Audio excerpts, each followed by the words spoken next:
नमस्कार, Usha express digital में आपका स्वागत है। मैं हूं प्रिया और अब वक्त है दिन भर की बड़ी खबरों का। तो चलिए शुरुआत करते हैं बड़ी खबर से। रीवा के छोटे से गांव का बड़ा कमाल। पुरौना के सौरभ द्विवेदी बने इसरो वैज्ञानिक। रीवा कहते हैं कि अगर हौसले बुलंद हो तो छोटे से गांव की मिट्टी भी आसमान छूने का हौसला दे देती है। ऐसा ही कर दिखाया है रीवा जिले की जवाद तहसील के गांव पुरौना के होनहार युवा सौरभ द्विवेदी ने, जिनका चयन देश की प्रतिष्ठित अंतरिक्ष संस्था Indian space research organisation ISRO में वैज्ञानिक पद पर हुआ है। साधारण परिवार से आने वाले सौरभ ने यह साबित कर दिया कि सफलता संसाधनों की मोहताज नहीं, बल्कि मेहनत, लगन और सपनों की उड़ान पर टिकी होती है। उनके पिता शैलेंद्र द्विवेदी एक शिक्षक हैं, जिन्होंने बेटे को शुरू से ही शिक्षा का महत्व समझाया। वहीं मां गीता द्विवेदी ने हर मुश्किल घड़ी में उनका हौसला बढ़ाया। सौरभ की शुरुआती पढ़ाई शासकीय मार्तंड उत्कृष्ट क्रमांक एक विद्यालय से हुई। इसके बाद उन्होंने भोपाल से बीटेक और देश के शीर्ष संस्थान आईआईटी दिल्ली से एमटेक की पढ़ाई पूरी की। सीमित संसाधनों के बावजूद उन्होंने कभी अपने लक्ष्य से समझौता नहीं किया। सौरभ बताते हैं कि उनका सपना तब आकार लेने लगा जब उन्होंने चंद्रयान-2 के प्रक्षेपण को देखा। उसी पल उन्होंने ठान लिया था कि एक दिन वे भी देश के अंतरिक्ष मिशनों का हिस्सा बनेंगे। और आज उनकी मेहनत रंग लाई है।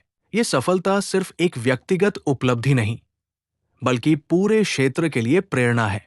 सौरभ अब इसरो में वैज्ञानिक के रूप में देश की अंतरिक्ष उपलब्धियों में योगदान देंगे और रीवा जिले का नाम राष्ट्रीय स्तर पर गौरवान्वित करेंगे।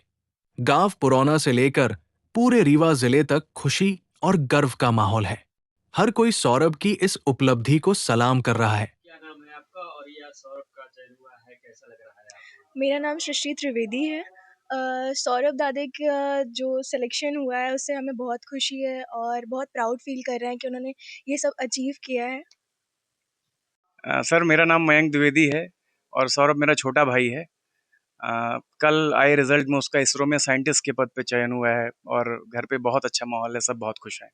सौरभ के माता-पिता क्या करते हैं? माताजी गृहिणी हैं और पिताजी शासकीय शिक्षक हैं। हमारे गांव में ही वहीं वो पढ़ाते हैं। पढ़ाई में सौरभ कैसे थे और कितने घंटे वो पढ़ाई अपना समय देते थे? पढ़ाई में वो शुरू से ही बहुत अच्छा रहे हैं, काफ़ी मेहनत करते थे और अपने गोल को अचीव करने के टारगेट के हिसाब से पढ़ाई करते थे। कभी उन्होंने घंटों के हिसाब से पढ़ाई नहीं की, हमेशा टारगेट अचीव करने के हिसाब से की और बहुत डेडिकेटेड थे अपनी पढ़ाई के लिए, अपने करियर के लिए। परिवार में कोई इसके पहले कभी?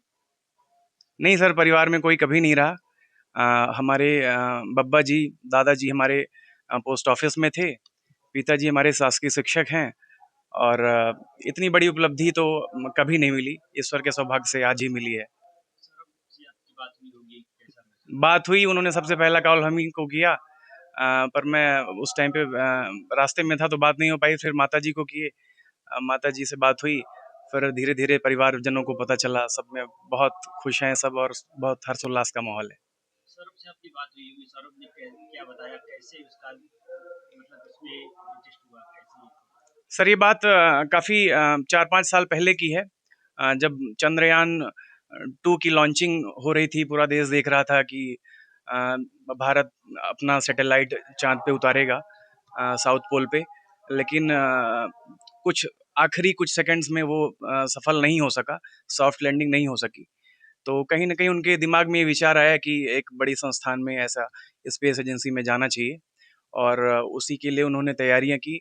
चूँकि इसरो की रिक्रूटमेंट हर साल नहीं होती हैं, तो उनका बीटेक सिविल इंजीनियरिंग था, तो उन्होंने यूपीएससी के द्वारा एक परीक्षा होती है, इंडियन इंजीनियरिंग सर्विसेज, तो वो देते रहे। उसमें भी उनका कई बार प्रीलिम्स मेंस निकला, अंतिम चयन नहीं हो पाया, पर इसी बीच ये इसरो का रिक्रूटमेंट आया और उनका इसमें चयन हुआ।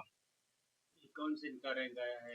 इनका ओवरऑल पूरे भारत से 17 लोगों का चयन हुआ है, जिसमें इनकी दूसरी रैंक है।